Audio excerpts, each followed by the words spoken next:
Hello Virgo, Sun, Moon, Rising, and Venus signs. Kamusta kayo? Sana po'y nasa mabuti kayong kalagayan. Welcome back po sa Star Tarot. At kung bago kayo dito, welcome din po kayo.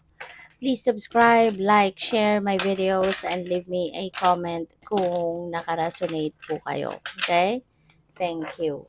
So, first card ni Virgo, we have the Hanged Man, Virgo.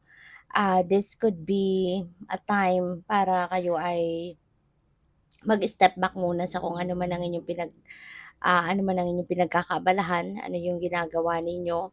Maybe this is the time na kailangan mo muna na magpahinga. Okay?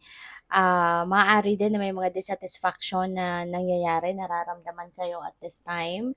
Kaya para makabalik kayo doon sa pagiging masayahin muli, sa pagiging bubbling muli, sa pagiging inspired muli, step back muna para na makahinga kayo ng malalim, makapagmuni-munit, makapag-isip-isip muna kayo, makapag-unload muna kayo ng negativity, no? Na negative energy na nandiyan diyan sa sarili ninyo, sa isip mo, sa nararamdaman mo. Okay? So, yun. Kasi kailangan natin na lagi lang tayong nasa magandang pakiramdam, mas dapat piliin natin na nasa good vibes lang tayo. Kaya kailangan 'no, na kapag may ganito, negativity, tanggalin natin ito, talikuran muna natin 'yan, i-declutter natin 'yan para mapalitan natin ng mas magandang vibe, para mas maganda ang mga mangyayari, mga magagandang energy yung ma-attract natin towards us, okay? So, we have the Five of Swords in reverse. So, this is good. Kasi kung meron man kayong kaalitan, meron man kayong hindi pagkakaintindihan with other people, with someone, maaari ngayon magko-compromise kayo. Maaari ngayon magkakaroon na kayo ng peaceful resolution and you'd be able now to move on from that situation. This is the end of a conflict, no? Kaya po pwedeng magkakaroon na kayo ng pagbabati, meron na kayo ditong pagkakaayos 'no ng inyong mga, nararamdaman, 'di ba? Ma-fix niyo na yung mga tampuhan or galit, yung gano'n. So, what else? We have this Eight of Cups, ayan. So, this is new beginning energy. Kasi si Ace of Cups, meron itong ending at meron ding beginning. So, si Ace of Cups, there is a desire for you to leave something behind you. Meron kayong gustong iwanan dito. Meron kayong gustong baguhin sa buhay ninyo. So, which is good kasi papunta kayo sa pagiging mapayapa. No? Papunta kayo doon sa pagiging peaceful. Yung ganon. Kaya, yun. So, this is good. No? This is good. No? Na talagang papunta kayo sa pagkakaayos. Ganyan at siguro you are also seeking for a more meaningful life. Virgo, maaaring nakikita nyo or nararamdaman ninyo na parang kung anong ginagawa ninyo po pwedeng hindi na to fulfilling para sa'yo. Alam mo na marami ka pang magagawa, alam mo na marami ka pang pwedeng gawin para makatulong sa iba. Kaya maaaring nararamdaman ninyo na it's about time now for you to, to move on from this situation na kinabibilangan ninyo para na magkaroon na kayo ng para na magkaroon na kayo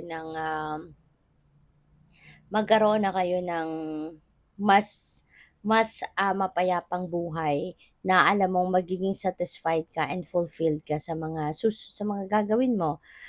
Pupuwede na may travel dito. Maybe you are going to remove yourself physically from where you are now. Maaaring meron kang pupuntahang ibang lugar, at maaaring doon ka magsisimulan ng bagong buhay, magsisimula ka ng bagong chapter, no, sa buhay mo. So, tingnan natin kung ano pa ang ganap. And by the way, maraming salamat for subscribing. And if you haven't subscribed yet, subscribe na kayo. And also, maraming salamat din for not skipping the ads. Malaking bagay po yun sa akin. And also, please click the join button sa baba ng video kung gusto po ninyo na mag-join kayo sa membership. Okay? Salamat po. So, we have love. Ayan. So, Feeling ko dito merong magpapakasal, meron ng mag-aasawa sa inyo, Virgo. Pupuwedeng may wedding ng magaganap, maaaring meron ditong, kasalan 'no, na mangyayari for some of you. There is a union 'no, between two people in love, ayan, and you are going to celebrate your love in marriage, 'no? Pupuwedeng merong gano'ng ganap dito for some of you, Virgo. Kaya congrats. What else? We have death energy. Ayan, so this is good, no? Na death energy kasi is ending and beginning.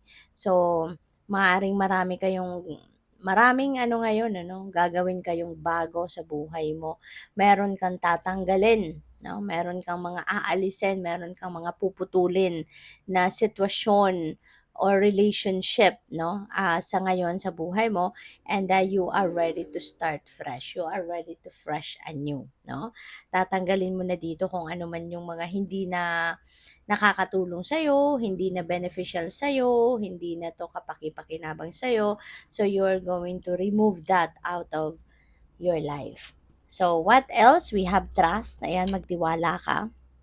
Okay, magtiwala ka sa sarili mo, magtiwala ka sa plano ng divine universe, yung ganyan. Kasi alam mo ano 'yan, eh, anong tawag dito, lahat tayo binigyan ng universe ng talents, skills, and gifts, hindi ba? Lahat tayo, we are all gifted, 'no, with talents, skills, and gifts para magamit natin ito, 'no? Para ma-carry out natin yung mga purpose natin sa buhay, ma-carry out natin yung mga dreams natin. Kaya importante na, magtiwala ka sa mga ito, 'no, at magtiwala ka sa plano ng divine universe para sa iyo.